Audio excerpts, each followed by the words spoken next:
Hello बच्चों and welcome to chemistry शाला। मेरा नाम है विकास कनौजिया और हम लोग शुरू करने जा रहे हैं केमिस्ट्री की series from the scratch as in हम एकदम शुरू से शुरू करेंगे और हमारा टारगेट होगा 2021 का जो जेई या नीट होने वाला है उसको टारगेट करके हम लोग हमारे पोर्शन को कंप्लीट करने की कोशिश करेंगे।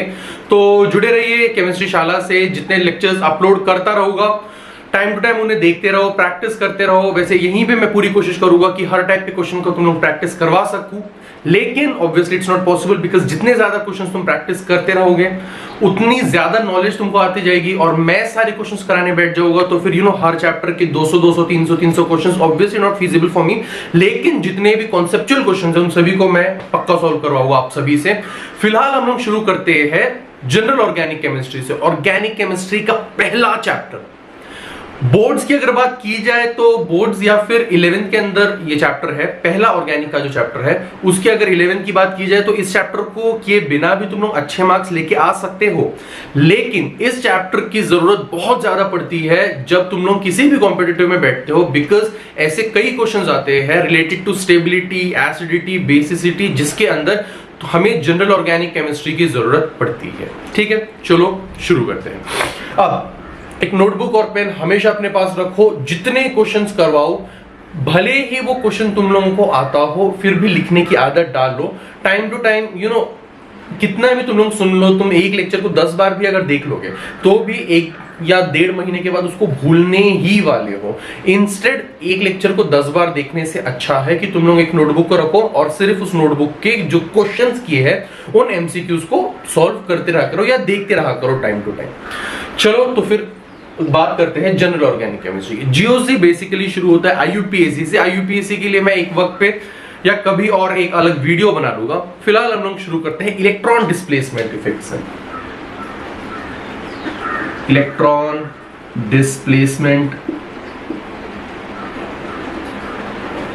इफेक्ट। अब देखिए होता क्या है, कभी कभी कुछ पर्टिकुलर कंपाउंड्स के अंदर कोई एक ऐसा एटम अटैच्ड हो सकता है या फिर कोई एक ऐसा मॉलिक्यूल अटैच्ड हो सकता है या फिर कोई एक ऐसा ग्रुप अटैच्ड हो सकता है। ग्रुप क्या होते हैं? एटम की बात करेंगे तो Cl two chlorine, fluorine, iodine, that they are atoms. ठीक है ना। ग्रुप्स की बात करेंगे तो COOH एक ग्रुप होता है ना, कार्बोक्सिलिक एसिड। अल्डिहाइड CHO एक ग्रुप होता है। OH अल्कोहल एक ग्रुप होता है। तो या तो एक एटम या एक मॉलिक्यूल या एक ग्रुप अटैच्ड हो सकता है, मॉलिक्यूल नहीं, एटम या एक ग्रुप अटैच हो सकता है, या फिर in presence of some reagent,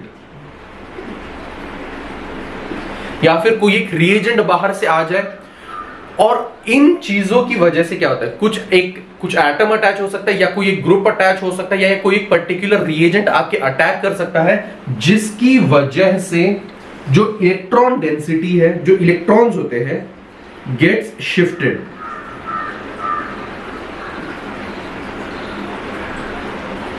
to one side.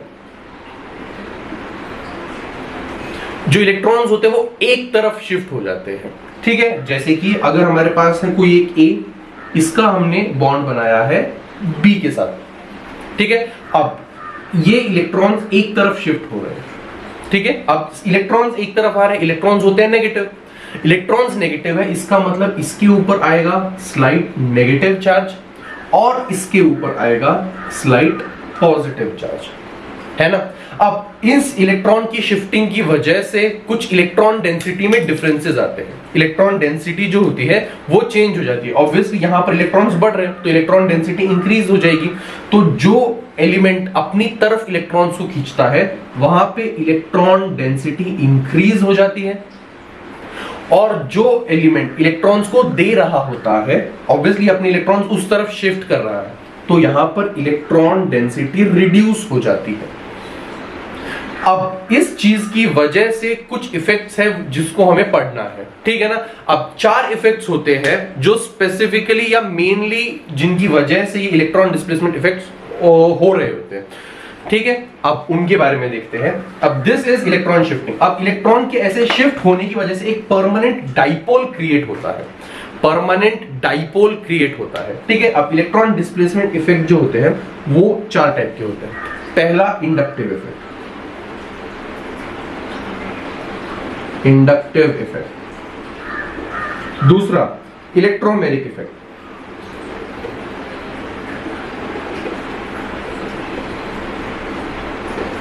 तीसरा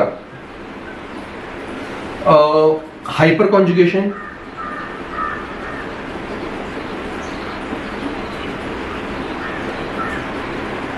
और चौथा रेजोनेंस। अब इन चारों इफेक्ट्स को हम लोगों को बहुत डीप में पढ़ना है। ठीक है, क्यों पढ़ते हैं? अब एक एक चीज टॉपिक जैसे जैसे पढ़ते जाएंगे तुमको रीजन पता चलेगा, अच्छा इसीलिए हम लोग ये टॉपिक पढ़ते हैं। जैसे कि इंडक्टिव इफेक्ट को हम लोग आज कंप्लीट करेंगे, और इंडक्टिव इफेक्ट स्पेसिफिकली पढ़ा जाता है एसिडिटी, बेसिसिटी या किसी भी आयन की स्टेबिलिटी को चेक करने के लिए। कैसे करते हैं वो हम आगे देखते हैं। और एक चीज, इन चारों इफेक्ट्स के अंदर से इलेक्ट्रोमेरिक इफेक्ट जो होता है ये होता है एक टेम्पररी इफेक्ट।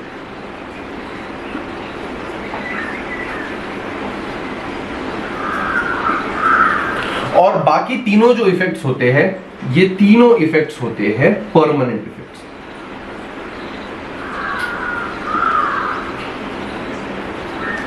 ठीक है, चलो अब शुरू करते हैं हम लोग इंडक्टिव इफेक्ट से। अब इंडक्टिव इफेक्ट क्या होता है? हेडिंग डाल दो सब लोग, इंडक्टिव इफेक्ट।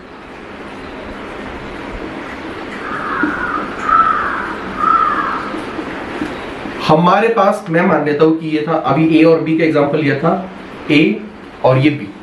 अब हम बोल रहे हैं कि बी जो है वो ज्यादा इलेक्ट्रोनेगेटिव है as compare to A. Let B be more electronegative than A. अब इलेक्ट्रोनेगेटिव होते क्या है?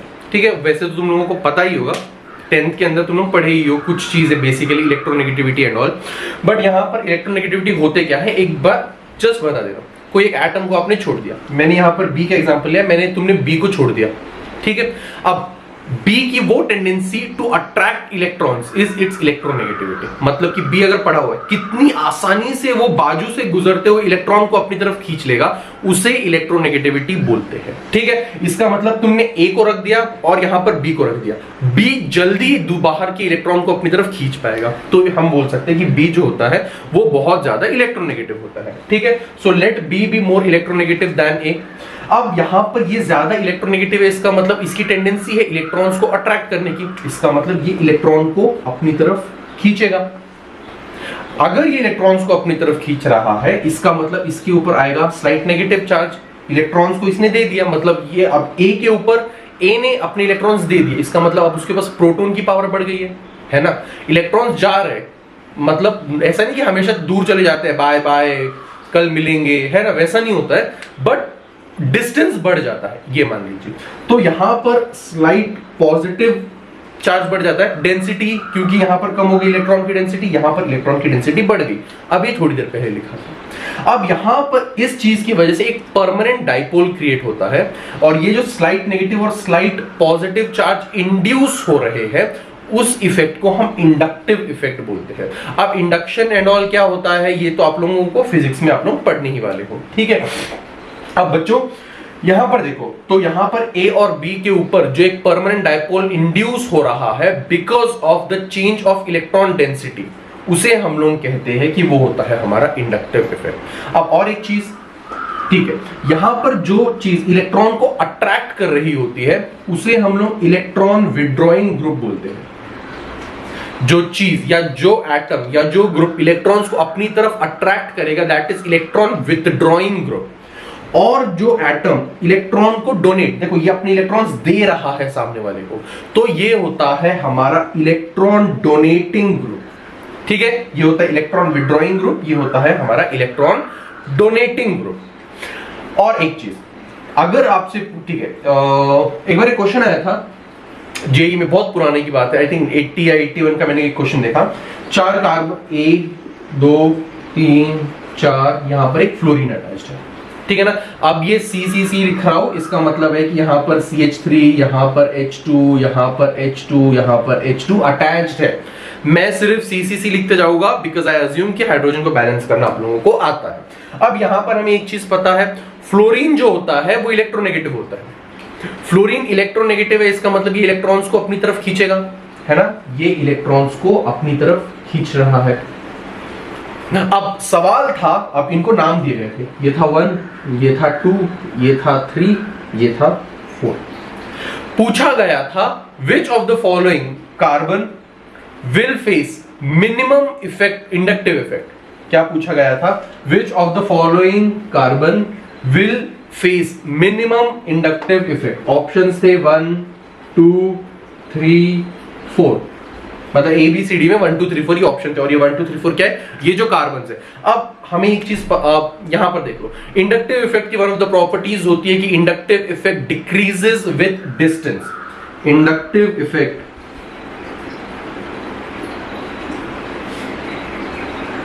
Decreases with distance. और एक चीज मानी जाती है कि 3 कार्बन के बाद हम लोग इंडक्टिव इफेक्ट को नेग्लिजिबल मान लेते हैं, ठीक है। अब यहां पर डिस्टेंस मतलब कि जहां जो कार्बन सबसे दूर है उस पे इंडक्टिव इफेक्ट मिनिमम लगेगा। अब किसके रिस्पेक्ट में दूर देख रहे हैं हम? इस कार्बन के रिस्पेक्ट में नहीं, हम इलेक्ट्रॉन विथड्रॉइंग ग्रुप के रिस्पेक्ट में देखते हैं जो डिस्टेंस है। ये इलेक्ट्रॉन विथड्रॉइंग ग्रुप है ना फ्लोरीन, तो इसके रिस्पेक्ट में सबसे दूर कौन सा कार्बन हुआ? ये वाला CH3 जो है 4th नंबर की मैंने। सो आंसर कौन सा था? 4। बहुत छोटी छोटी चीजें होती है और इन्हीं चीजों को आप लोगों को दिमाग में रखना पड़ता है, ठीक है। अब एक क्वेश्चन करते हैं, चलो। अगर आपको एक कंपाउंड गिवन है, ठीक है, वैसे आपको एक चीज बता दूं, इंडक्टिव इफेक्ट की थ्योरी सिर्फ उतनी थी जो मैंने एक बताई, ठीक है। और एक चीज, जस्ट लास्ट चीज, इंडक्टिव इफेक्ट 2 टाइप के होते हैं। अभी मैंने एक चीज बताया था, A और ये B यहां पर अटैच्ड था। B इलेक्ट्रॉन्स को अपनी तरफ खींच रहा था, B इलेक्ट्रॉन्स को अपनी तरफ खींच रहा है, तो ये था electron withdrawing group. A electrons they रहा था, तो ये था इलेक्ट्रॉन डोनेटिंग ग्रुप, है ना।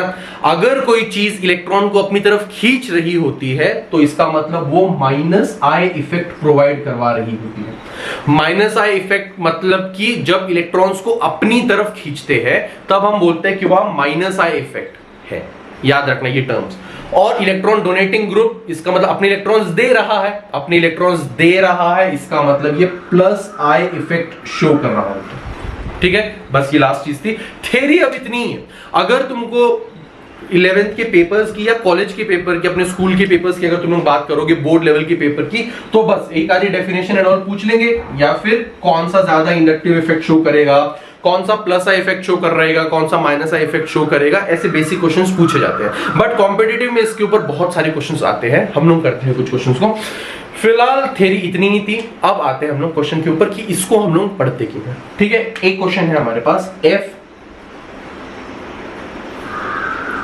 FCOOH और FCH3 COOH और Cl CH2 हो जाएगा, sorry CH2 COOH, chlorine chlorine bromine CH2 COOH और I CH2 COOH। अब तुम्हें यहां 2 चीजें बतानी है। पहला बताओ कि what is the order of acidity, and दूसरा बताना है बेसिसिटी। चलो 2 मिनट लो और फिर सोचो कि किस तरीके से तुम लोग इंडक्टिव इफेक्ट को यूज करके इस चीज को पता कर सकते हो। हो गए 2 मिनट, चलो शुरू करते हैं, ठीक है। अब यहां पर एक चीज, कभी भी एसिडिटी के बारे में बात चल रही हो तो हमेशा दिमाग में एक चीज आ जानी चाहिए कि कौन सा कंपाउंड तुम्हारे पास ऐसा है जो जल्दी से अपना हाइड्रोजन रिलीज कर दे रहा है। जो कंपाउंड इंस्टेंटली अपना हाइड्रोजन रिलीज कर देगा एज H+ आयन को जो कंपाउंड जल्दी रिलीज कर देता है वो अच्छा एसिड होता है। कभी भी ऑर्गेनिक केमिस्ट्री के अंदर एसिडिक कंपाउंड्स की बात हो तो हाइड्रोजन को पहले निकाल दो। अगर तुम यहां पर H+ को निकाल दोगे, हाइड्रोजन निकाल दिया, निकाल दिया, निकाल दिया, निकाल दिया, H प्लस निकल गया तो यहां माइनस साइन रह जाएगा, है ना।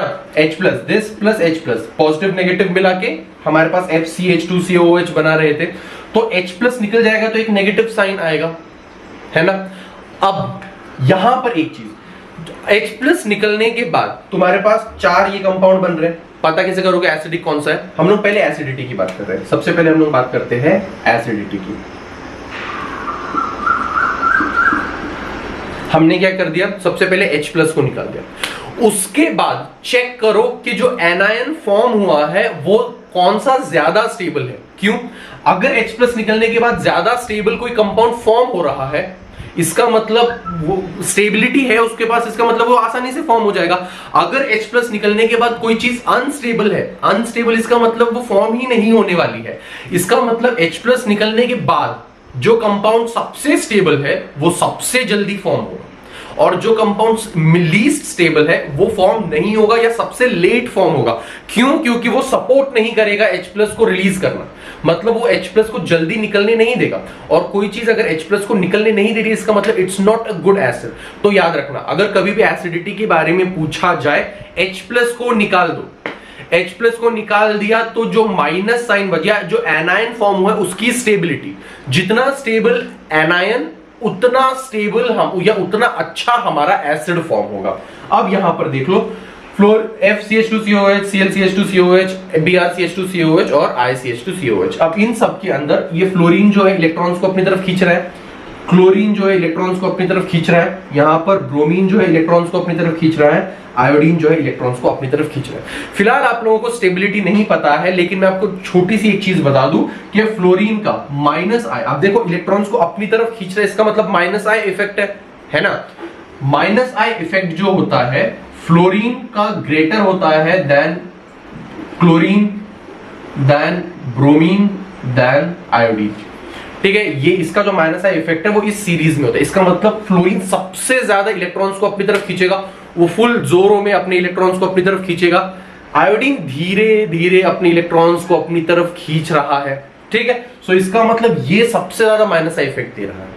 ठीक है, ये कहां से आया ये रूल, ये हम सेट नहीं करते, ये सब एक्सपेरिमेंटली डिटरमाइंड है और हमें ये चीजें गिवन है। तो कैसे आया, क्यों आया एक्सपेरिमेंटली, बिकॉज सिर्फ ये 4 चीजें नहीं है, इसको तो इलेक्ट्रोनेगेटिविटी के बेसिस पे मैं समझा भी दूं।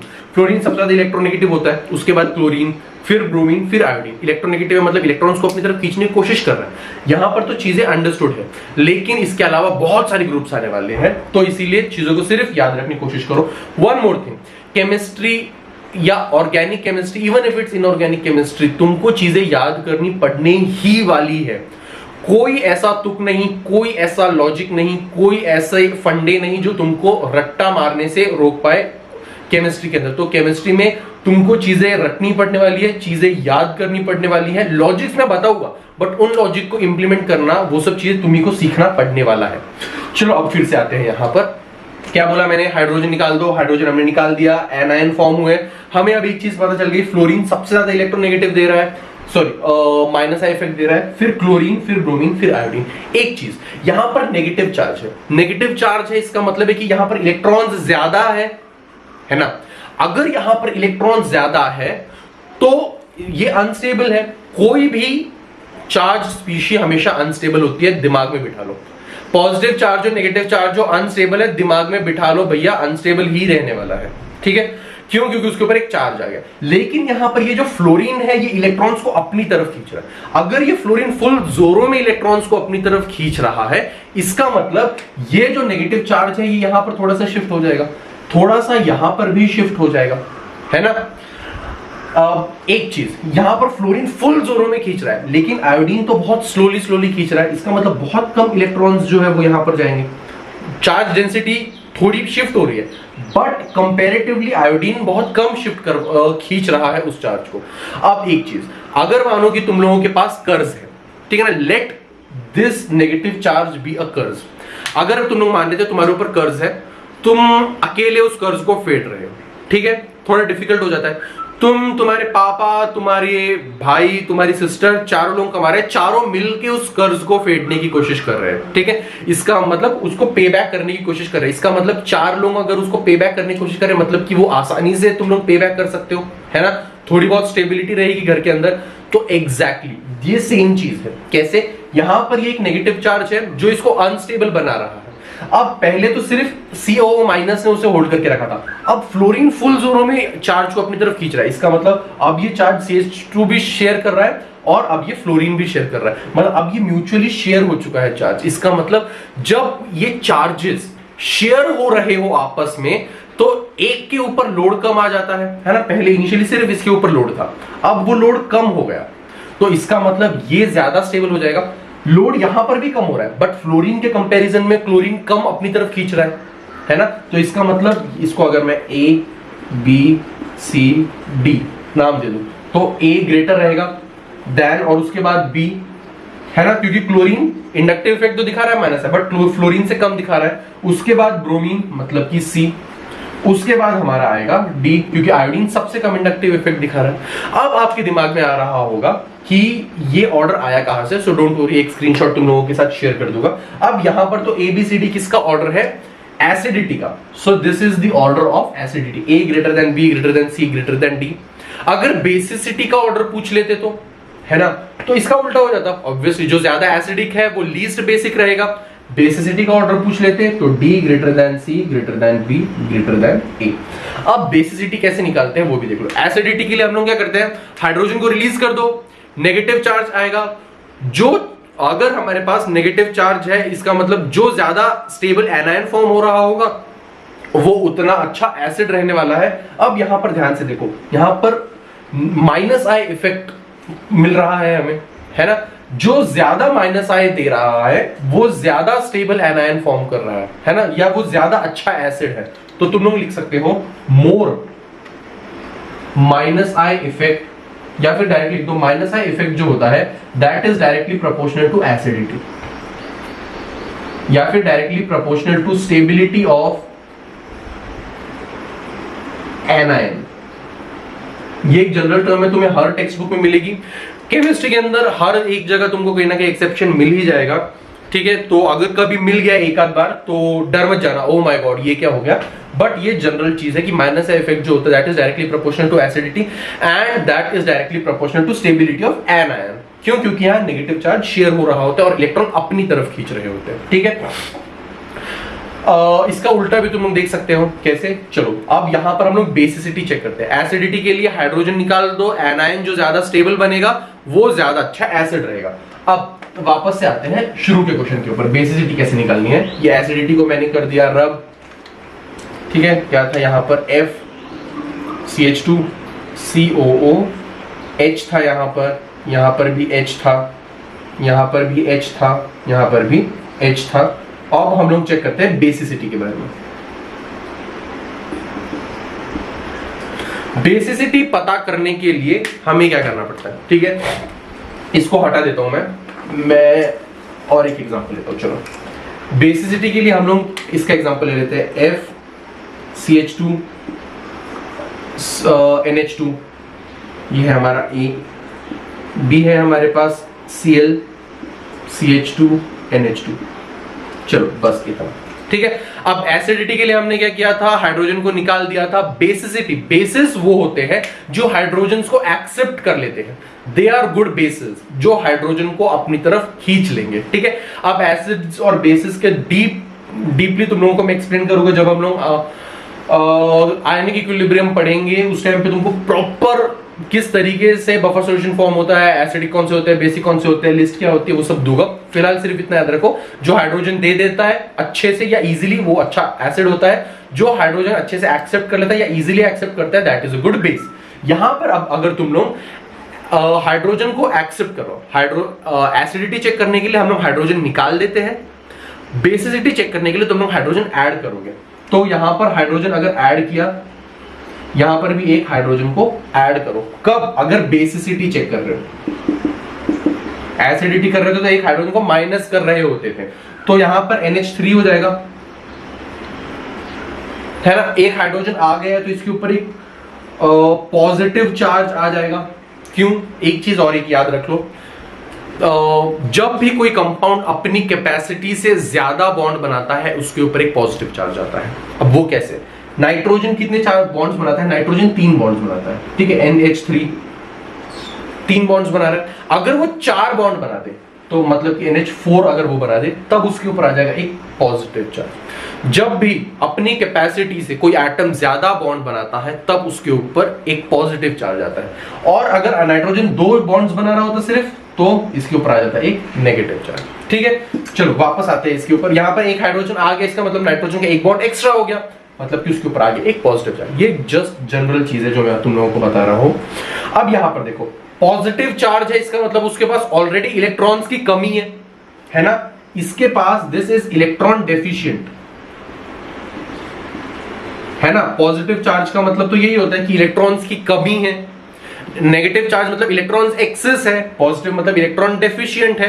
अब यहां पर इलेक्ट्रॉन्स की कमी है और ये फ्लोरीन क्या कर रहा है, लेकिन फ्लोरीन माइनस आई इफेक्ट दे रहा है, और फ्लोरीन तो बहुत स्ट्रॉन्ग माइनस आई इफेक्ट दे रहा है, वो धड़ाधड़ उससे अपने इलेक्ट्रॉन्स खींचे जा रहा है। अब यहां पर फ्लोरीन जो है, एक तो इसके पास इलेक्ट्रॉन्स की कमी है और उससे इलेक्ट्रॉन खींच रहा है, इसका मतलब फ्लोरीन इसको और अनस्टेबल कर रहा है, राइट। यहां पर क्लोरीन भी सेम काम कर रहा है, अनस्टेबल कर रहा है, लेकिन फ्लोरीन का जो माइनस इफेक्ट है वो ज्यादा होता है as compare to chlorine, right. इसका मतलब फ्लोरीन जिस जोर से खींचेगा उस जोर से क्लोरीन नहीं खींच पाएगा। इसका मतलब अनस्टेबल तो फ्लोरीन भी कर रहा है और क्लोरीन भी कर रहा है, लेकिन क्लोरीन उतना स्ट्रांगली इलेक्ट्रॉन्स को नहीं खींच रहा है। इसका मतलब बी ज्यादा स्टेबल होगा एज कंपेयर टू ए। क्यों? अनस्टेबल तो दोनों भी है भैया, क्यों? क्योंकि दोनों अनस्टेबल करने का ही काम कर रहे हैं, बट हमें दोनों के अंदर कंपेयर करके पता है ना कौन सा बेटर बेस है।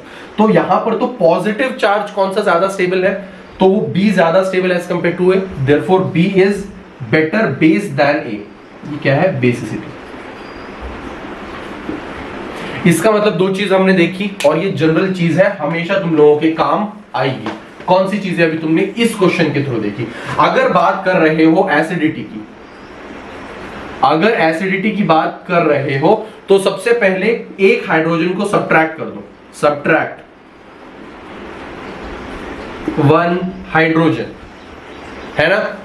उसके बाद क्या होगा? एनायन फॉर्म होगा, एनायन विल बी फॉर्म्ड। उसके बाद क्या चेक करोगे? स्टेबिलिटी, ठीक है।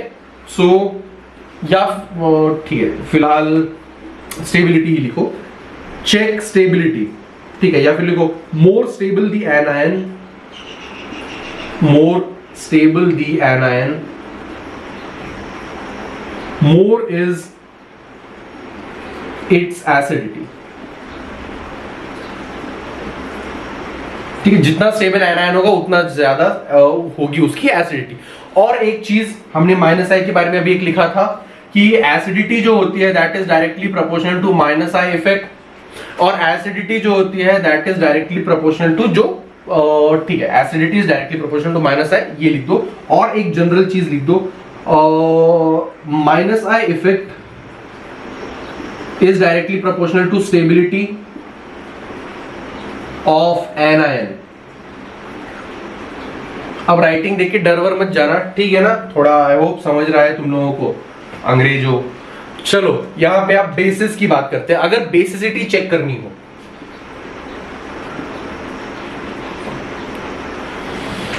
ठीक है, बेसिसिटी, तो फिर क्या करोगे? सबसे पहले ऐड 1 हाइड्रोजन, एक हाइड्रोजन को ऐड किया, कैटायन फॉर्म होगा, cation will be formed.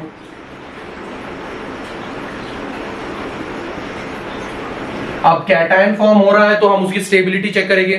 So more stable the cation, more stable the cation, more is its basicity,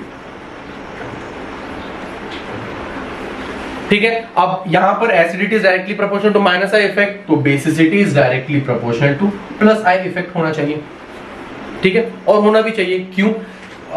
मैं तुम लोगों को बोल दे रहा हूं कि CH3 जो होता है वो प्लस आई इफेक्ट दे रहा है। मैं बोल नहीं रहा हूं, मैं तुम लोगों को भी एक लिस्ट दिखाता हूं। ठीक है ना। फिलहाल इतने कॉन्सेप्ट्स देख लो, फिर उसके बाद तो एमसीक्यूज ही करने हैं हमें, ठीक है ना। CH3 प्लस आई इफेक्ट दे रहा है और यहां पर कोई एक बी है, हमने क्या किया, एक हाइड्रोजन ऐड कर देते हैं, है ना। क्या था हमारे पास NH2, राइट, NH2, एक हाइड्रोजन को ऐड किया तो यहां NH3 हो जाएगा और यहां पर एक पॉजिटिव चार्ज। पॉजिटिव चार्ज का मतलब क्या हुआ कि उसके पास इलेक्ट्रॉन्स की कमी है,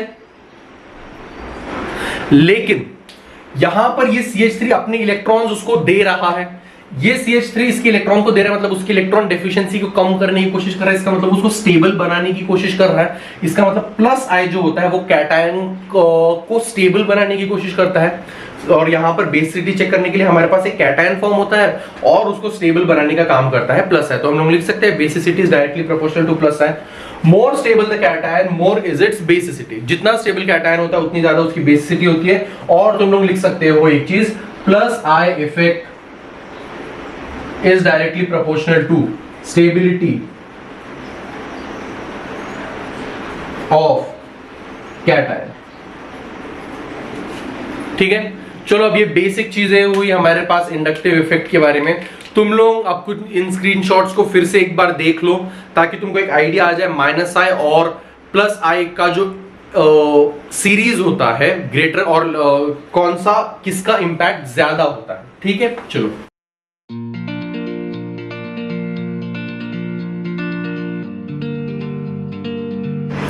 ये वो ऑर्डर था जो देखा आपने अभी स्क्रीन के ऊपर, साइड में मैंने लिख दिया ताकि आप लोगों के लिए फिगर आउट करना आसान होगा। चलिए चलते हैं कुछ क्वेश्चंस के ऊपर। पहला question, inductive effect is not present in, इनमें से किसके अंदर इंडक्टिव इफेक्ट प्रेजेंट नहीं होगा, is not present in. Options है तुम लोगों के पास, एक ए, बी, सी और डी। चलो बताओ इंडक्टिव इफेक्ट इनमें से किसके अंदर प्रेजेंट नहीं होने वाला है, ठीक है। सोचो और उसके बाद बताओ। हो गया। चलो यहां देखो, पहले वाले को अगर तुम लोग देखोगे तो यहां पर ब्रोमीन है, ब्रोमीन यहां पर माइनस आई इफेक्ट दिखा रहा है क्या? हाँ देखो ब्रोमीन है हमारे पास, किधर गया, ये रहा। तो इसका मतलब ये तो इंडक्टिव इफेक्ट दिखाएगा, है ना। तो यहां पर देखो, यहां पर C डबल बॉन्ड C है, C डबल बॉन्ड C जो है वो एक अल्कीन होता है ना। अब एक अल्कीन जो है वो यहां पर क्या बोलते हैं, इंडक्टिव इफेक्ट दिखाएगा या नहीं दिखाएगा, वहां ढूंढ के देखो, है यहां पर। और तो यस ये भी इंडक्टिव इफेक्ट दिखाएगा। यहाँ ये एक अल्काइन है C ट्रिपल बॉन्ड C, वहां पर गिवन नहीं है सॉरी, बट यहां पर देख लेना C ट्रिपल बॉन्ड C भी आना चाहिए जो डबल बॉन्ड से पहले आएगा। रीजन देता हूं मैं आप लोगों को, जब हमारे पास डबल बॉन्ड होता है कार्बन के बीच में, ये कार्बन sp2 हाइब्रिडाइज्ड होता है ना। अब हाइब्रिडाइजेशन तो तुमने केमिकल बॉन्डिंग में होपफुली सीख ली होगी यहाँ पे आने से पहले। अदरवाइज हाइब्रिडाइज जब मैं केमिकल बॉन्डिंग पढ़ाऊंगा तब तुम लोगों को हाइब्रिडाइजेशन सिखाता हूँ। फिलहाल इतना याद रखो, जो डबल बॉन्ड का, जिस कार्बन में डबल बॉन्ड होता है वो sp2 हाइब्रिडाइज होता है, और जिस कार्बन में ट्रिपल बॉन्ड होता है वो sp हाइब्रिडाइज होता है। सिंगल बॉन्ड वाले sp3 हाइब्रिडाइज होते हैं, ठीक है ना, ये भी याद रखना। अब sp कार्बन जो होता है, sp hybridised carbon is more electronegative then sp2, is more electronegative then sp3। अगर कार्बन में एक डबल बॉन्ड आ जाए इसका मतलब वो sp2 हाइब्रिडाइज्ड होगा, ट्रिपल बॉन्ड आ जाए इसका मतलब sp हाइब्रिडाइज्ड होगा। सबसे ज्यादा इलेक्ट्रोनेगेटिव sp, sp2 और sp3 में होते हैं ट्रिपल बॉन्ड वाले। ज्यादा इलेक्ट्रोनेगेटिव इसका मतलब ये इलेक्ट्रॉन्स को अपनी तरफ खींचेगा। इस पूरे को एक ग्रुप मानो, समझे ना। तो ये इलेक्ट्रॉन को अपनी तरफ खींचेगा, इसका मतलब ये sp3 है। यहां पर भी ये इलेक्ट्रॉन को अपनी तरफ खींच रहा है, यहां पर भी इलेक्ट्रॉन को अपनी तरफ खींच रहा है। इसका मतलब यहां पर माइनस आई इंडक्टिव इफेक्ट शो कर रहा है और तीनों में माइनस आई इफेक्ट शो कर रहा है, ठीक है। रीजन और एक इसका याद रख लेना, क्योंकि यहां पर इलेक्ट्रोनेगेटिविटीज में डिफरेंस है, समझे। यहां पर इलेक्ट्रोनेगेटिविटीज में डिफरेंस है। ये कार्बन जो है यहां पर ये CH3 है, so this is sp3 hybridised carbon, ये sp3 हाइब्रिडाइज्ड कार्बन है और ये sp2 हाइब्रिडाइज्ड है। दोनों की इलेक्ट्रोनेगेटिविटी में डिफरेंस होता है। यहां पर ये sp3 है ना, CH3 है, 4 सिग्मा बॉन्ड्स बना रहे हैं, सो ये sp3 है और ये sp हाइब्रिडाइज्ड है। इसका मतलब अगेन इलेक्ट्रोनेगेटिविटीज में डिफरेंस है। जब भी इलेक्ट्रोनेगेटिविटी में डिफरेंस आता है तब इंडक्टिव इफेक्ट होता है। यहां पर देखो ये भी sp3 है ना, CH3, ये H2, ये CH3, ये भी sp3 है, ये भी sp3। जब इलेक्ट्रोनेगेटिविटीज में डिफरेंस ही नहीं है तो कोई क्यों इलेक्ट्रॉन्स को अपनी तरफ खींचेगा, है ना, कोई डायपोल क्रिएट ही नहीं होने वाला। इसका मतलब यहां पर हमें इंडक्टिव इफेक्ट फेस करने को नहीं मिलेगा। चलते हैं अगले क्वेश्चन की तरफ। नेक्स्ट क्वेश्चन में हमसे पूछा गया है, मैं और एक चीज बता दूं आप लोगों को, इंडक्टिव इफेक्ट जो होता है it proceeds only through sigma bond. ये लिख लो कहीं पर, इंडक्टिव इफेक्ट सिर्फ और सिर्फ सिग्मा बॉन्ड्स के थ्रू प्रोसीड करता है। पाई बॉन्ड्स मतलब कि डबल बॉन्ड या ट्रिपल बॉन्ड का इसमें कोई लेना देना नहीं होता है, सिर्फ सिंगल बॉन्ड्स के थ्रू हमारा इंडक्टिव इफेक्ट प्रोसीड करता है। चलो चलते हैं अगले क्वेश्चन की तरफ। नेक्स्ट क्वेश्चन है हमारे पास, एसिडिक ऑर्डर बताओ। एसिडिक ऑर्डर बताना है तुम लोगों को। ऑप्शंस है C, Cl3, COOH, दूसरा है CH, Cl2, COOH, H2, Cl2 नहीं, CH, Cl2 ठीक है, यहाँ पर CCl3, COH ठीक है, यहाँ पर CH2, Cl, COOH और CH3, COOH। बताओ ऑर्डर ऑफ एसिडिटी या एसिडिक ऑर्डर। अच्छा लिखा हुआ है ऊपर, ऑप्शंस है A, B, C, D। चलो बताओ एसिडिक ऑर्डर क्या रहने वाला है, बता दिया। चलो अब सबसे पहले देखते हैं यहां पर एसिडिटी कैसे बताते हैं। हाइड्रोजन को निकाल दो, हाइड्रोजन को निकाल दोगे तो आएगा एक एनायन, हाइड्रोजन को निकाल दिया बनेगा एक एनायन, बन गया हमारा एनायन। स्टेबिलिटी ऑफ एनायन हम लोग चेक करेंगे। स्टेबिलिटी कैसे चेक करेंगे, यहां पर देखो CCl3 है ना, तो इसको थोड़ा एक्सपांड करके मैं लिख देता हूं C, यहां पर एक Cl, यहां पर एक Cl, यहां पर एक Cl और यहां पर COO-। देखो यहां पर नेगेटिव चार्ज है, नेगेटिव चार्ज है इसका मतलब अनस्टेबल है क्योंकि इसके पास एक्स्ट्रा इलेक्ट्रॉन डेंसिटी एक्स्ट्रा है। ठीक है, ये क्लोरीन इस इलेक्ट्रॉन डेंसिटी को अपनी तरफ खींच रहा है, ये क्लोरीन भी इलेक्ट्रॉन्स को अपनी तरफ खींच रहा है, ये क्लोरीन भी इलेक्ट्रॉन्स को अपनी तरफ खींच रहा है ना। तो ध्यान से देखो, इसका मतलब 3 क्लोरीन 3 इलेक्ट्रॉन डेंसिटी को कोप अप करने की कोशिश कर रहे हैं। यहां पर 2 क्लोरीन है जो सेम काम कर रहे हैं, है ना। यहां पर एक क्लोरीन इधर पे बना देता हूं, एक क्लोरीन इधर पे, ये क्लोरीन भी इलेक्ट्रॉन्स को अपनी तरफ खींच रहा है, ये क्लोरीन भी खींच रहा है ना। लेकिन यहां पर 2 क्लोरीन खींच रहे हैं, यहां पर 3 क्लोरीन इलेक्ट्रॉन्स को अपनी तरफ खींच रहे हैं। यहां पर एक क्लोरीन है, यहां पर एक भी नहीं है। सबसे स्टेबल कौन सा होगा, जहां पर इलेक्ट्रॉन डेंसिटी सबसे ज्यादा शेयर हो रही है, कहां पर हो रही है, यहां पर। तो क्यों, क्योंकि 3 क्लोरीन अटैच है। सो A greater than B greater then C greater then D। ठीक है, यहां पर तो कुछ है ही नहीं अटैच्ड। ठीक है, तो ये हुआ हमारा एसिडिक ऑर्डर। बेसिक ऑर्डर पूछ तो इसका उल्टा हो जाता। चलो चलते हैं अगले क्वेश्चन की तरफ। नेक्स्ट क्वेश्चन है हमारे पास CH3, CH2, COOH, सॉरी यहां पर CH और यहां पर F ले लेते हैं। CH3, CH, COOH, यहां पर अगेन CH3, CH3,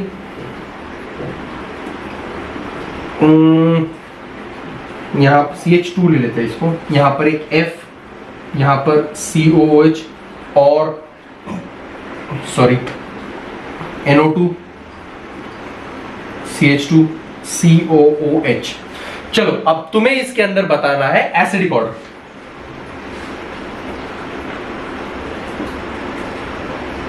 चलो बताओ, लो अपने 2 मिनट और डिसाइड करो एसिडिक ऑर्डर क्या रहने वाला है। ये हमारा A, ये है B, ये है C और ये है D। हो गया, चलो आते हैं अब इसके ऊपर। क्या वही काम है, हाइड्रोजन को निकाल दो। हाइड्रोजन निकाल दिया, नेगेटिव चार्ज डाल दिया। ठीक है, अब यहां पर देखो, ये जो फ्लोरीन है ये इलेक्ट्रॉन्स को अपनी तरफ खींच रहा है ना। फ्लोरीन माइनस का इफेक्ट देता है, लेकिन ये CH3 ग्रुप जो है ये इलेक्ट्रॉन को डोनेट कर रहा है। देखो यहां पर CH3 ग्रुप है, प्लस आई इफेक्ट, तो यहां पर हमें माइनस आई इफेक्ट मिल रहा है, बट यहां पर हमें प्लस आई इफेक्ट मिल रहा है ना। यहां पर 2 ग्रुप्स ऐसे हैं जो प्लस आई इफेक्ट दे रहे हैं, मतलब कि ये दोनों भी उसको इलेक्ट्रॉन्स दे रहे हैं। एक तो इसके पास already electrons extra electron density यहाँ ऑलरेडी ज्यादा है और ये और अपने इलेक्ट्रॉन्स दे रहे हैं, इसका मतलब इसको अनस्टेबलाइज कर रहे हैं। यहाँ पर एक एटम ऐसा है जो स्टेबल करने की कोशिश कर रहा है माइनस आई देके, और एक एटम ऐसा है जो अनस्टेबल करने की कोशिश कर रहा है अपने इलेक्ट्रॉन्स डोनेट करके। यहाँ पर फ्लोरीन जो है इलेक्ट्रॉन्स अपनी तरफ खींच रहा है, मतलब स्टेबल करने की कोशिश कर रहा है। यहाँ पर NO2 जो है वो भी इलेक्ट्रॉन्स को अपनी तरफ खींचने की कोशिश कर रहा है। लेकिन अब इन दोनों के अंदर अगर तुम लोग देखोगे तो फ्लोरीन जो है वो NO2 के बाद में आता है। NO2 देखो बहुत strongly minus I effect show करता है ना। सबसे स्टेबल तो हमारे पास D होगा, सबसे स्टेबल एनायन, इसका मतलब अच्छा एसिड, इसका मतलब सबसे अच्छा एसिड हमारे पास D होगा क्योंकि NO2 है। उसके बाद आएगा हमारे पास C, क्योंकि इन दोनों के अंदर कोई भी अनस्टेबलाइज करने वाला ग्रुप प्रेजेंट नहीं है। अब इन दोनों के अंदर भी एटलीस्ट एक ग्रुप प्रेजेंट है, लेकिन यहां पर एक अनस्टेबल करने वाला भी ग्रुप प्रेजेंट है जो है फ्लोरीन, क्योंकि CH3 उसको अनस्टेबल कर रहा है बट फ्लोरीन उसको स्टेबल करने की कोशिश कर रहा है। तो यहां पर D, C, उसके बाद आएगा A और उसके बाद आएगा हमारे पास B। अब इस ऑर्डर की जरूरत क्यों पड़ती है, जैसे यहाँ फ्लोरीन और NO2 को साथ में दे दिया, तो कभी कभी जब ऐसे 2-3 ग्रुप्स अगर साथ में दे दिए जाए तो हमें पता होना चाहिए कि कौन सा ज्यादा स्टेबलाइज करता है या कौन सा ज्यादा माइनस आई इफेक्ट या इंडक्टिव इफेक्ट प्रोवाइड करवाता है। ठीक है, चलते हैं अगले क्वेश्चन की तरफ। नेक्स्ट क्वेश्चन में हमसे पूछा गया है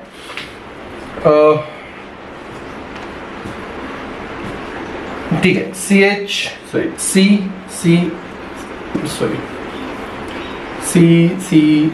COOH, C double bond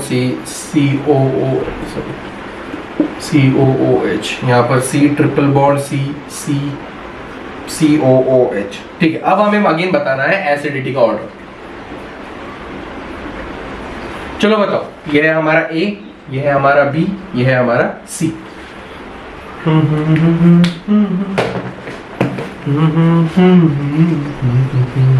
hydrogen निकाल दो, हाइड्रोजन निकाल दिया, आ गया हमारा नेगेटिव चार्ज, बन गया हमारा एनायन। पहली स्टेप तो हमेशा ही। अब उसके बाद यहां पर देखो क्या करना है, ठीक है ना। यहां पर एक अल्काइन प्रेजेंट है, अल्काइन देखो कहां पर है, यहां पर, मतलब यहां माइनस आई इफेक्ट मिल रहा है हमें। ठीक है, यहां पर C डबल बॉन्ड C है, मतलब कि यहां पर एक अल्कीन है। अल्काइन अल्कीन से पहले आता है, मतलब इथाइन इथीन से पहले आता है। ठीक है ना, तो ये ज्यादा से क्या बोलते हैं माइनस आई इफेक्ट प्रोवाइड करेगा। इसका मतलब ये यहां इलेक्ट्रॉन्स को अपनी तरफ खींच रहा है, ये भी इलेक्ट्रॉन्स को अपनी तरफ खींच रहा है। यहां पर ऐसा कोई भी ग्रुप प्रेजेंट नहीं है। देखो अब तुम लोग बोलोगे यहां पर CH3 है तो बेसिकली उसको अनस्टेबल करने की काम करेगा। ये CH3 तो उसको अनस्टेबल कर रहा है। अब ये दोनों देखोगे तो C2H5 हो जाएगा बेसिकली, C2H5। सो ये बेसिकली C2H5 उसको अनस्टेबल करने की कोशिश कर रहा है क्योंकि अल्काइल ग्रुप यहां पर प्लस आई इफेक्ट देते हैं। ठीक है ना, अब ये एक कार्बन है, ये भी उसको अनस्टेबल कर रहा है बेसिकली, क्यों, क्योंकि CH2 ग्रुप है, ये भी अपने इलेक्ट्रॉन्स उसको देगा, ये भी देगा, ये भी देगा, बट ये तो तीनों में प्रेजेंट है ना। तीनों में प्रेजेंट है तो उसके इंपैक्ट को हम लोग नेग्लिजिबल मान लेते हैं, या तीनों में प्रेजेंट है तो तीनों में इक्वली ही वो अपना इंपैक्ट प्रेजेंट करेगा, तो इसको हम लोग काउंट नहीं करेंगे। हम सिर्फ उसको देंगे, इसके अलावा ये तीनों में है तो इसको छोड़ दो, इसके अलावा और कौन कौन से ग्रुप है जो प्लस है या माइनस है दे सकता है ना। सो यहाँ पर C2H5 है जो इलेक्ट्रॉन्स दे रहा है, इसका मतलब उसको अनस्टेबलाइज कर रहा है, अनस्टेबल कर रहा है, इसका मतलब वो सबसे लास्ट में रहेगा, है ना। मोस्ट अनस्टेबल एनायन मतलब वर्स्ट एसिड। अब उसके बाद ये sp हाइब्रिडाइज्ड है, sp हाइब्रिडाइज्ड मतलब कि ट्रिपल बॉन्ड, बोला था ना ट्रिपल बॉन्ड है मतलब कि sp हाइब्रिडाइज्ड है। sp हाइब्रिडाइज्ड है, इसका मतलब है कि सबसे ज्यादा इलेक्ट्रोनेगेटिव, तीनों में ज्यादा इलेक्ट्रोनेगेटिव मतलब इलेक्ट्रॉन ज्यादा खींचेगा, मतलब स्टेबल करेगा। इसका मतलब है कि C greater than B greater than A। ठीक है, और एक चीज याद रख लेना, मैंने अभी थोड़ी देर पहले हमने एक क्वेश्चन किया था, पहला क्वेश्चन जो किया था एक्चुअली, अब उसके बारे में बता देता हूं फिर से। FCH2COOH, पहले तुम लोगों को वो ऑर्डर नहीं पता था। अब देखो F जो है वो इलेक्ट्रॉन्स को अपनी तरफ खींच रहा है, लेकिन CH2 तो अपने इलेक्ट्रॉन्स उसको दे रहा है ना, ये तो अल्काइल ग्रुप है ना। लेकिन मैंने फिर भी तुमको बोला था कि यहाँ माइनस आई इफेक्ट है, क्यों, क्योंकि पहली चीज तो CH2 चारों ग्रुप्स में सेम था। क्या क्वेश्चन था, FClBrI, this is CH2COOH, this is CH2COOH, this is CH2COOH। यही ग्रुप्स थे हमारे पास। एक तो मैंने इसको नेग्लेक्ट कर दिया क्योंकि चारों के अंदर CH2 प्रेजेंट था, तो फर्क नहीं पड़ने वाला, वो प्लस आई दे देगा, तो चारों में इक्वली दे रहा है। फर्क इनसे पड़ रहा था। दूसरी चीज एक याद रख लेना कि जब ये F और CH2 का टोटल इंपैक्ट अगर तुम लोग देखोगे, F और CH2 को अगर एक ग्रुप के जैसे तुम देख रहे हो, जो टोटल इंपैक्ट होता है वो माइनस आई इफेक्ट होता है। ठीक है, इसीलिए भी हम उसको नेग्लिजिबल कर देते हैं या काउंट नहीं करते हैं। ठीक है, चलो चलते हैं अगले क्वेश्चन की तरफ। नेक्स्ट क्वेश्चन है हमारे पास CH3 COOH COOH Br और CH2 हो जाएगा ये CH2 Br CH2 COOH। चलो इसके अंदर एसिडिक ऑर्डर बताओ।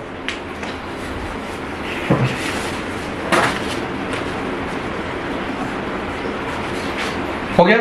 चलो पहले वाला हाइड्रोजन निकाला नेगेटिव चार्ज, हाइड्रोजन निकाला नेगेटिव चार्ज, हाइड्रोजन निकाला आ गया नेगेटिव चार्ज। ठीक है, अब देखो यहां पर तो CH3 प्रेजेंट है, यहां पर CH2, यहां पर CH2, तीनों के अंदर ये सेम ग्रुप है तो उसको हम काउंट नहीं करेंगे।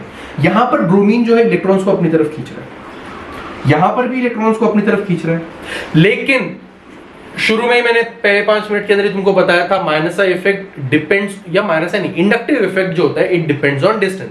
यहां पर ब्रोमीन जो है वो 2 कार्बन के बाद आ रहा है, यहां पर ब्रोमीन एक ही कार्बन के बाद आ रहा है, इसको मैं नाम देता है A, ये B, ये है C, है ना। तो डिस्टेंस कहां पर कम है, यहां पर डिस्टेंस बहुत कम है, तो इसका मतलब इंपैक्ट ऑफ इंडक्टिव इफेक्ट जो होगा वो यहां पर ज्यादा होगा। तो सबसे स्टेबल कर रहा है B, क्योंकि ये पास में ज्यादा इलेक्ट्रॉन्स को अपनी तरफ खींच सकता है, ये दूर है तो उसके बाद C दूर है, लेकिन फिर भी कोई तो ग्रुप है जो माइनस आई इफेक्ट दे रहा है। यहां पर तो एक भी ग्रुप नहीं है जो माइनस आई इफेक्ट दे रहा है, और माइनस आई इफेक्ट जो होता है वो स्टेबलाइज करता है एनायंस को। यहां पर तो एक भी ग्रुप नहीं है, तो यहां पर एंड में आएगा हमारे पास A। So this is the order of acidity. ठीक है, चलते हैं अगले क्वेश्चन के ऊपर। चलो प्लस आई इफेक्ट से रिलेटेड कुछ क्वेश्चंस करते हैं। प्लस आई इफेक्ट या plus inductive positive inductive effect. चलो पहला, अगर तुम्हारे पास हो C C C C OH C C C OH C C OH या फिर COH। अब हाइड्रोजन को बैलेंस कर लेना। चलो this is your A, this is B, this is C, this is D। चलो अब बताओ, हो गया?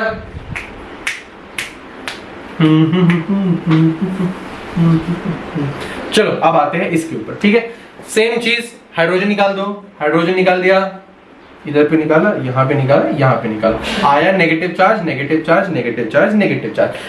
अब अगर हमारे पास माइनस आई इफेक्ट प्रोवाइड कराने वाले ग्रुप्स होते तो इसका मतलब उसको स्टेबलाइज करते, लेकिन यहां पर देखो CH3 है ना, CH3 ग्रुप क्या है, यहां पर है ना CH3, उसको अनस्टेबलाइज करता है। यहां पर भी अपने इलेक्ट्रॉन्स दे रहा है, इलेक्ट्रॉन्स दे रहा है, यहां पर ये अपने इलेक्ट्रॉन्स दे रहा है, यहां पर ये अपने इलेक्ट्रॉन्स दे रहा है, इलेक्ट्रॉन्स दे रहा है उसको। ठीक है, अब एक चीज याद रखो, ठीक है, और क्या नेगेटिव अगर हमारे पास एनायन होता है तो सॉरी माइनस इलेक्ट्रॉन्स दे रहा है, इसका मतलब प्लस आई इफेक्ट वो शो कर रहा है। प्लस आई इफेक्ट जो होता है वो एनायंस को अनस्टेबलाइज करता है, या लिख सकते हो तुम लोग जनरलाइज कि प्लस आई इफेक्ट जो होता है that is inversely proportional to stability of anion. ठीक है, प्लस आई इफेक्ट जो होगा वो इनवर्सली प्रोपोर्शनल होता है एनायन की स्टेबिलिटी के साथ। अब यहां पर 3 कार्बन है जो अपने इलेक्ट्रॉन्स दे रहे हैं, यहां पर 2 कार्बन है, यहां 1 कार्बन है, और यहां एक्स्ट्रा एक भी कार्बन नहीं है। तो सबसे स्टेबल अगर देखोगे तो यहां पर D सबसे स्टेबल है। क्यों? कोई भी एक्स्ट्रा ग्रुप नहीं है जो अपने इलेक्ट्रॉन्स दे रहा है। ये 1 कार्बन जो है ये तो हर जगह पर है, इसके अलावा यहां पर कुछ भी नहीं है। ठीक है, तो सबसे स्टेबल यहां पर D रहेगा। उसके बाद यहां 1 कार्बन है तो फिर C, उसके बाद यहां 2 कार्बन है एक्स्ट्रा तो मतलब कि B, उसके बाद यहां 3 कार्बन है जो अपने इलेक्ट्रॉन्स दे रहे हैं तो फिर A। ये रहेगा हमारा ऑर्डर ऑफ एसिडिटी। चलते हैं अगले क्वेश्चन की तरफ। नेक्स्ट क्वेश्चन है, अब एक चीज सुनो, हमेशा जरूरी नहीं है कि सिर्फ एसिडिटी और बेसिसिटी पूछा जाता है। कभी कभी डायरेक्टली आप लोगों को एनायन या कैटायन दे देंगे और पूछेंगे उसकी स्टेबिलिटी क्या होने वाली है वो बताओ। उस टाइम पे डायरेक्टली तुम लोग इंडक्टिव इफेक्ट भी अप्लाई कर सकते हो, ठीक है ना, और कुछ कोई मसला नहीं है उस चीज के अंदर।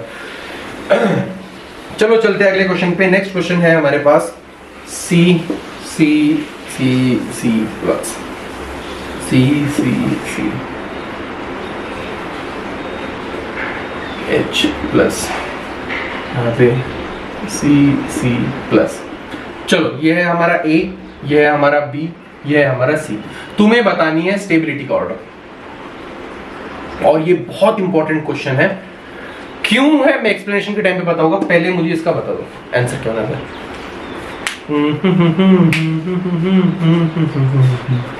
चलो सुनो, अभी यहां पर अगर देखोगे तो पॉजिटिव चार्ज है, पॉजिटिव चार्ज है मतलब इलेक्ट्रॉन्स की कमी है ना, और ये अपने इलेक्ट्रॉन कार्बन उसको दे रहा है, इलेक्ट्रॉन्स की कमी है, ये कार्बन अपने इलेक्ट्रॉन दे रहा है, इसका मतलब स्टेबलाइज कर रहा है। यहां पर 2 कार्बन है जो अपने इलेक्ट्रॉन्स उसको दे रहे हैं, अरे वाह, है ना, कितनी अच्छी बात है। और यहां पर 3 कार्बन है जो अपने इलेक्ट्रॉन्स उसको दे रहे हैं। एक तो बेचारे के पास पैसों की कमी है, 3 कार्बन आ गया, अरे भैया तू रख ले अपने पैसे। यहां पर 2 कार्बन आ गए, यहां पर 1 कार्बन आया, तो ज्यादा रईस कौन है ना, जिसको ये 3 लोग आ गए उसकी मदद करने के लिए, इसका मतलब ये ज्यादा स्टेबल हो जाएगा। तो इसका मतलब A जो होगा वो ज्यादा स्टेबल है as compare to B as compare to C। अब ध्यान से क्या सुन, ये जो पॉजिटिव चार्ज बना है ये कार्बोकैटायन है ना। स्टेबिलिटी ऑफ कार्बोकैटायन फिक्स होती है 3 degree greater than 2 degree greater than 1 degree. अब 3 डिग्री क्या होता है, टर्शियरी कार्बोकैटायन, मतलब वो कार्बोकैटायन, वो पॉजिटिव चार्ज जो 3 और कार्बन से जुड़ा है ना, 3 और कार्बन से जुड़ा है तो 3 डिग्री, 2 कार्बन से जुड़ा है तो 2 डिग्री, एक ही कार्बन से जुड़ा है तो 1 डिग्री। ठीक है, ये होती है हमारी stability of carbocation. Inductive effect stability के आंसर को सही बता देता है, बट कभी भी अगर कॉम्पिटिटिव में पूछा जाए कि तुम्हारे पास ज्यादा जो कार्बोकैटायन है उसकी स्टेबिलिटी, या जो tertiary carbocation 2 degree carbocation 1 degree carbocation है, उस चीज की स्टेबिलिटी को जस्टिफाई कौन सा इफेक्ट करता है, तो वो इफेक्ट होता है हाइपर कॉन्जुगेशन। ये चीज दिमाग में बिठा लेना कि हाइपर कॉन्जुगेशन जो होता है वो इस कार्बोकैटायन की स्टेबिलिटी को ज्यादा जस्टिफाई करता है। कई टेक्स्ट बुक, कोई बच्चा अगर तुम्हें यह अगर बोल रहा है कि ये रीजन है कि ये अपने इलेक्ट्रॉन दे रहा है इसीलिए 3 डिग्री ज्यादा स्टेबल है, सही है, वो बच्चे की गलत नहीं है। लेकिन इसको बोलती है ना, कुछ बच्चे होते हैं जो ठीक से पढ़ के आते हैं, कुछ बहुत अच्छा पढ़ के आते हैं। जो बहुत अच्छा पढ़ के आएगा ना उसको हमेशा ये पता होगा कि हाइपर कॉन्जुगेशन वो रीजन होता है। और ये चीज याद रखना कि भले ही ये इंडक्टिव इफेक्ट कार्बोकैटायन की स्टेबिलिटी को जस्टिफाई कर देता है, बट एक्चुअल रीजन होता है हाइपर कॉन्जुगेशन। जब हम हाइपर कॉन्जुगेशन पे आएंगे ना तब मैं तुम लोगों को अच्छे से बताऊंगा कि हाइपर कॉन्जुगेशन क्यों रीजन होता है। फिलहाल इतना याद रखो कि ऑल्दो इंडक्टिव इफेक्ट जस्टिफाई कर रहा है कि 3 डिग्री क्यों ज्यादा स्टेबल है, ये 2 डिग्री क्यों कम स्टेबल है, लेकिन एक्चुअल रीजन उसका हाइपर कॉन्जुगेशन होता है। 3 चीजों की स्टेबिलिटी हम हाइपर कॉन्जुगेशन से चेक करते हैं। पहला कार्बोकैटायन, दूसरा फ्री रेडिकल, और तीसरा होता है अल्कीन्स या डबल बॉन्ड्स को। ये चीज बाद में हम लोग पढ़ेंगे, तब तुमको अच्छे से एक्सप्लेन करता हूं, फिलहाल इस पे ध्यान दो। चलो चलते हैं अगले क्वेश्चन की तरफ। हाँ, नेक्स्ट क्वेश्चन में हमसे पूछा गया है, चलो इसके अंदर बताओ, सी सी सी ओ ओ एच, यहाँ पर सी, उसके बाद सी सी ओ ओ एच, यहाँ पर सी एल सी सी ओ ओ एच। ठीक है, तुम्हें बेसिसिटी का ऑर्डर बताना है। चलो बताओ, और ऑर्डर ऑफ बेसिसिटी। एक काम कर सकते हो, या तो हाइड्रोजन निकाल लो, नेगेटिव चार्ज डालो, एसिडिटी का ऑर्डर देखो और उसके बाद उसको उल्टा कर दो, या तो फिर हाइड्रोजन ऐड करा दो। H2 हो गया तो इधर पॉजिटिव चार्ज आएगा, 2 हो गया तो इधर पॉजिटिव चार्ज आएगा, 2 हो गया तो इधर पॉजिटिव चार्ज। क्या किया मैंने, एक हाइड्रोजन ऐड करा दिया और इधर डाला एक पॉजिटिव चार्ज। अब ये पॉजिटिव चार्ज कब ज्यादा स्टेबल होगा, अगर उसको कोई चीज इलेक्ट्रॉन डोनेट कर रही है। क्या यहाँ पर इलेक्ट्रॉन डोनेटिंग ग्रुप है? हाँ है, अरे वाह, यहाँ पर तो ये देखो इलेक्ट्रॉन डोनेटिंग ग्रुप मिल गया अपने को, 2 इलेक्ट्रॉन डोनेटिंग ग्रुप मिल गया। ये कार्बन तो तीनों में सेम है ना, ये कार्बन यहाँ पर है, ये कार्बन तीनों के अंदर सेम है, मतलब उसको हम लोग काउंट नहीं करते है ना, क्योंकि इंपैक्ट तो तीनों में सेम ही रहने वाला है उसका। यहाँ पर देखो कोई भी न प्लस आई इफेक्ट का प्रोवाइड कराने वाला ग्रुप है न माइनस आई, कुछ है ही नहीं। यहाँ पर एक ग्रुप है जो माइनस आई प्रोवाइड कर रहा है। देखो एक तो उसके पास ऑलरेडी इलेक्ट्रॉन्स डेफिशिएंट है और उससे इलेक्ट्रॉन्स खींच रहा है, इसका मतलब ये अनस्टेबल कर रहा है। तो देखो सबसे स्टेबल रहेगा ए, क्यों? क्योंकि ये ऑर्डर हमें बेसिसिटी बतानी है ना। सबसे स्टेबल रहेगा ए, क्यों? क्योंकि यहाँ पर कार्बोकैटायन है और ए उसको अपने इलेक्ट्रॉन्स दे रहा है, मतलब उसकी इलेक्ट्रॉन डेफिशिएंसी को कम करने की कोशिश कर रहा है, इलेक्ट्रॉन रिच बनाने की कोशिश कर रहा है उसको। ये जो है न पॉजिटिव प्लस आई दे रहा है ना माइनस आई दे रहा है, ना स्टेबल कर रहा है ना अनस्टेबल कर रहा है, तो उसके बाद आएगा बी, ये अनस्टेबल कर रहा है। एक तो बेचारे के पास पहले पैसों की कमी है और आ गया उधार मांगने के लिए, है ना, तो ये और उसको अनस्टेबल कर रहा है, इसका मतलब है कि सी हो जाएगा सबसे लास्ट में। So A greater than B greater than C है हमारी ऑर्डर ऑफ बेसिसिटी। चलते हैं अगले क्वेश्चन की तरफ। चलो इसके अंदर एसिडिक ऑर्डर बताओ। एसिडिक ऑर्डर CH3 CH इधर पे लगा दिया एक F, यहाँ पर COOH, यहाँ पर CH3, यहाँ पर एक I, यहाँ पर एक I, यहाँ पर H, यहाँ पर COOH, और एक है तुम लोगों के पास I, एक Br, CH2, यहाँ पर COOH। चलो बताओ एसिडिक ऑर्डर क्या लिखा है। चलो हो गया, ये है तुम्हारा A, ये है तुम्हारा B, ये है तुम्हारा C। अब तुम्हारा एसिडिक ऑर्डर होने वाला है C greater than B greater than A।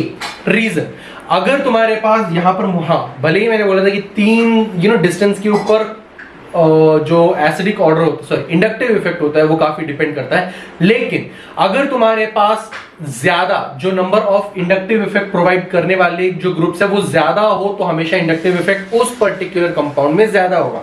यहाँ पर तीन इंडक्टिव इफेक्ट प्रोवाइड कराने वाले, माइनस आई इफेक्ट प्रोवाइड कराने वाले ग्रुप्स एटम्स है, आयोडीन, आयोडीन, ब्रोमीन। यहाँ पर दो है, यहाँ पर एक ही है, तो इसका मतलब भले ही वो एक कितना भी स्ट्रॉन्ग हो और कितना भी पास हो, लेकिन अगर आपके पास ज्यादा नंबर में प्रोवाइड कराने, इंडक्टिव इफेक्ट प्रोवाइड कराने वाले ग्रुप्स हो या एटम्स हो, तो डिस्टेंस कितना भी हो तो फिर इंपैक्ट उनका ज्यादा होता है, ये याद रख लेना, ठीक है। सो यहाँ पर C greater than B greater than A, तो यहाँ पर दो आयोडीन एक ब्रोमीन है, इसका मतलब तीन ग्रुप से जो माइनस आई इफेक्ट प्रोवाइड करा रहे हैं, भले ही ये दूर है ना, तीसरे कार्बन के ऊपर है, दूसरे कार्बन पे, तीसरे पे होते तो भी इसी का इंपैक्ट ज्यादा हो रहा होता था, चौथे पे होते तो इंपैक्ट कम होने लग जाता है, वो अलग बात है, क्योंकि तीन के बाद inductive effect is assumed to be not working, ठीक है। तो यहाँ पर जब number of inductive effect providing groups या एटम ज्यादा हो तो उसको ज्यादा इंपैक्ट दिया जाता है, ठीक है। चलो अब मैं तुम लोगों को एक ग्रुप ऑर्डर बताता हूँ, basically the order of some basic acids जो तुम्हारे पास हमेशा काम आएगा। SO3H बेंजीन सल्फोनिक एसिड, उसके बाद HCOOH formic acid, benzoic acid. Actually ये ऑर्डर क्यों प्रोवाइड करवाया गया, ये वैसे मैंने पी बहादुर से लिया है, अब सॉरी ओपी टंडन से। अब ये ऑर्डर प्रोवाइड करवाया गया क्योंकि जब बेंजीन रिंग की बात आए तो इम्पैक्ट जो है वो डिफरेंट होते हैं एज कम इंडक्टिव इफेक्ट, रेजोनेंस, इन सब की वजह से, तो उसकी लिए उन्हें एक पर्टिकुलर ऑर्डर भी दिया हुआ है एसिडिटी का, जो बेसिक अगर डायरेक्टली आपको चार चीजें गिवन हो तो ये दोनों गिवन हो तो डायरेक्टली उनके ऑर्डर साथ में लिख दिया करो, ठीक है ना। तो इसको याद करना बहुत ज्यादा जरूरी है। फिर उसके बाद phenol, this is carbonic acid, phenol H2, अब ठीक है। फिनोल के बाद आता है हमारे पास मीथेनॉल CH3OH, उसके बाद आता है वाटर, और उसके बाद एनी अदर अल्कोहल। देखो ये भी एक अल्कोहल है ना, लेकिन ये वाटर से ज्यादा स्टेबल होता है। उसके बाद अदर अल्कोहल्स, उसके बाद ट्रिपल बॉन्ड अल्कीन, उसके बाद अमाइन NH3 सॉरी एमोनिया, उसके बाद अल्कीन CH2 और उसके बाद इथेन CH3CH3। अब इस ऑर्डर को दिमाग में रख लेना, बिकॉज ये भी कई जगहों पर डायरेक्टली काम आता है एसिडिक ऑर्डर को पता करने के लिए। चलो अब मैं ये रख कर देता हूँ, ये तो तुम लोग बहुत देर से देख चुके हो, देख रहे हो। चलो अब इस ऑर्डर पे बेस्ड कुछ क्वेश्चंस करते हैं, ठीक है। पहला क्वेश्चन है हमारे पास, 2 मिनट रुक जाओ। चलो CH3 COOH A, B है HCOOH, C है COOH बेंजोइक एसिड बेसिकली, और D है फिनोल। चलो इसके अंदर बताओ, एसिडिक ऑर्डर बताना है तुम लोगों को। इसके अंदर देख लो CH3COOH, देखो सबसे पहले कौन सा है यहाँ पर, sulphonic acid, benzene sulphonic acid है क्या, नहीं है। दूसरे नंबर पे फॉर्मिक एसिड है, हाँ है, तो फिर बी आ जाएगा सबसे पहले। उसके बाद हमारे पास बेंजोइक एसिड है क्या बेंजीन कार्बोक्सिलिक एसिड, हाँ है, अगले ही है, तो उसके बाद सी। उसके बाद देखो यहाँ पर फिनोल है ना, और यहाँ पर फिनोल है क्या बाद में, पहले RCOOH आता है, R मतलब एनी अल्काइल ग्रुप, सो CH3COOH, तो फिर B C, उसके बाद आया A और उसके बाद आया D। और वैसे अगर दिमाग में बिठा लो तो D हमेशा एंड में ही आएगा, बिकॉज बाकी कार्बोक्सिलिक एसिड्स है। कार्बोक्सिलिक एसिड ऑर्गेनिक का सबसे स्ट्रॉन्ग एसिड होता है, उसके सामने बाकी सभी एसिड्स फीके पड़ जाते हैं, और फिनोल तो काफी बाद में आता है, ठीक है। तो इसीलिए अल्कोहल्स काफी बाद में आते हैं, तो इसीलिए एक चीज याद रखना कि BCAD या इसका ऑर्डर होगा, और D हमेशा ऐसे ही तुम लोग आग बंद करके एंड में पुट कर सकते थे, बिकॉज बाकी तो कार्बोक्सिलिक एसिड्स है, ठीक है। चलो अगले वाले के अंदर अगर मैं तुम्हारे पास दे दूं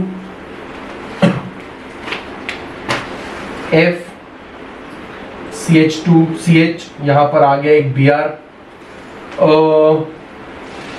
CH2COOH। चलो इसके अंदर बताओ, अब सेम ऑर्डर है, सिर्फ लास्ट वाला कंपाउंड मैंने चेंज कर दिया। अब इसके अंदर बताओ कि ऑर्डर क्या होने वाला है। चलो सबसे पहले फॉर्मिक एसिड, ठीक है। टेक्निकली अगर हम लोग देखें तो ये ऑर्डर तो सेम रहेगा, कौन सा, बी सबसे पहले, उसके बाद सी और उसके बाद ए। अब डी कहां पर आएगा, देखो यहां पर डी जो है ये माइनस इफेक्ट प्रोवाइड कर रहा है, फ्लोरीन अपनी तरफ खींच रहा है, ब्रोमीन अपनी तरफ खींच रहा है। ए बी और सी तीनों को ध्यान से देख लो, अगर सी के अंदर बेसिकली वैसे तो C6H5 है, C6H5, इसके अलावा और C6H5 बहुत माइन्यूट या बहुत small amount of minus effect provide करने वाला ग्रुप है, लेकिन फ्लोरीन और ब्रोमीन जो होता है काफी इंटेंसिटी के साथ माइनस इफेक्ट प्रोवाइड करवाते हैं, ठीक है। अब यहां पर ऊपर के तीनों में देखोगे माइनस इफेक्ट प्रोवाइड करने वाला कोई भी ग्रुप है ही नहीं टेक्निकली। इसको अगर नेग्लिजिबल बहुत कम अमाउंट में प्रोवाइड करवाता है। ये बाकी जगहों पे अगर देखोगे तो यहां पर तो है ही नहीं, ऑलमोस्ट नहीं है। यहां पर दो ग्रुप्स ऐसे हमको मिल गए जो हमको माइनस इफेक्ट प्रोवाइड कर पा रहे हैं, ठीक है। तो डी आ जाएगा सबसे ज्यादा, क्या बोलते हैं, एसिडिक। अगर यहां दो नहीं होते, एक भी होता, सिर्फ फ्लोरीन होता, तो भी हमारा डी ज्यादा होता, क्योंकि एक तो ग्रुप है जो बहुत स्ट्रांगली उस क्या करते हैं हम लोग, ये हाइड्रोजन निकालते हैं, माइनस डालते हैं, उसकी स्टेबिलिटी चेक करते हैं। तो एक तो ग्रुप है जो स्ट्रांगली उसको अपनी तरफ खींच के उसको स्टेबल करने की कोशिश कर रहा है। फ्लोरीन की जगह तो लोग आयोडीन भी डाल देते तो भी ये ज्यादा स्टेबल हो जाता, ठीक है। तो ये छोटी छोटी चीजें जो तुम लोगों को याद रखने की जरूरत है। चलते हैं अगले क्वेश्चन की तरफ, ठीक है। अब ये याद रख लेना, ये बहुत इंपॉर्टेंट है, ठीक है। चलो और एक दो क्वेश्चन करते हैं, फिर रैप अप करते हैं। तो 2 मिनट हो गया। चलो इसके अंदर बताओ,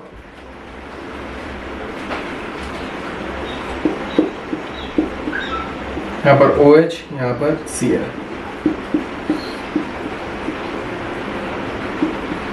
Cl OH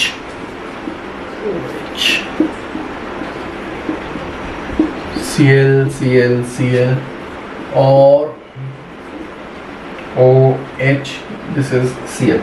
चलो अब बताओ इसके अंदर एसिडिक ऑर्डर बताना है तुम लोगों को, इसके अंदर किसका ज्यादा होगा। अब मैंने थोड़ी देर पहले बोला था, जब तुम्हारे पास इंडक्टिव इफेक्ट प्रोवाइड कराने वाले जो ग्रुप या एटम्स हो वो ज्यादा हो तो उसके लिए इंडक्टिव इफेक्ट ज्यादा होता है ना। सो यहां पर माइनस माइनस माइनस माइनस, तो यहां पर 3 क्लोरीन है जो अपनी तरफ उस नेगेटिव चार्ज को खींच रहे हैं। सबसे स्टेबल अगर देखा जाए, this is C, this is D, सबसे स्टेबल तो रहेगा सी। उसके बाद यहां पर बी आ जाएगा, क्यों, 2 क्लोरीन है। उसके बाद यहां पर देखो, दिस इज पैरा। अब तुम लोगों को शायद ना पता हो, मैं IUPAC के टाइम पे क्लियर कर दूंगा। This is ortho, this is Meta and this is para position. OH जो होता है वो ऑर्थो और पैरा डायरेक्टिंग होता है। मेटा के ऊपर ये मेटा पोजीशन हुई, अगेन ऑर्थो, मेटा और पैरा, ये मेटा पोजीशन हुई।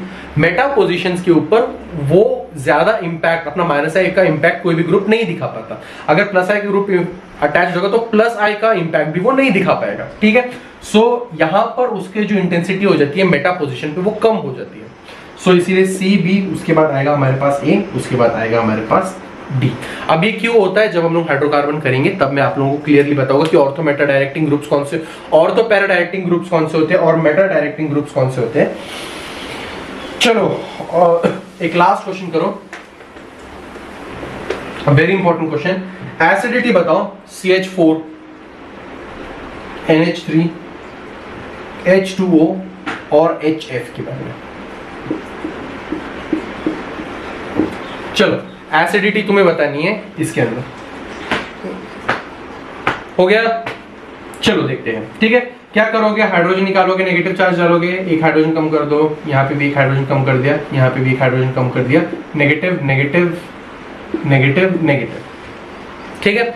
एक रूल याद रखो, ये रूल वैसे मैं तुम लोगों को रेजोनेंस के टाइम पे ध्यान से अच्छे से बताऊंगा, but there is one of the rules, क्या, नेगेटिव चार्ज स्टेबिलिटी चेक करने के लिए बहुत काम आता है ये rule. Negative charge on more electronegative atom is more stable.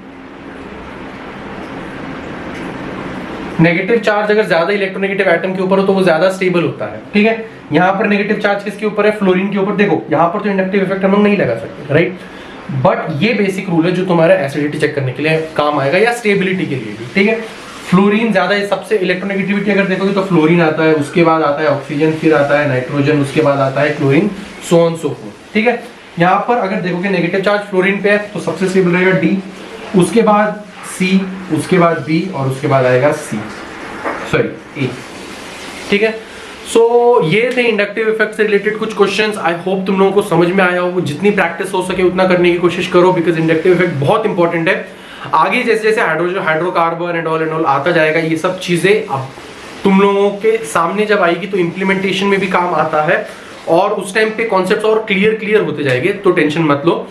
और लॉकडाउन का वक्त है तो पढ़ते रहो, और इंडक्टिव इफेक्ट से रिलेटेड जितने भी क्वेश्चन है कोशिश करो कि आज के आज ही सॉल्व कर लो, ताकि कल जब हम लोग मीजोमेरिक इफेक्ट के ऊपर क्वेश्चन सॉल्व करेंगे या रेजोनेंस के ऊपर, तो उसके ऊपर तुम लोग और डे वाइज तुम लोग ऑन द स्पॉट उसी दिन उस टॉपिक को क्लियर करते चलो, ठीक है। चलो बाय बाय।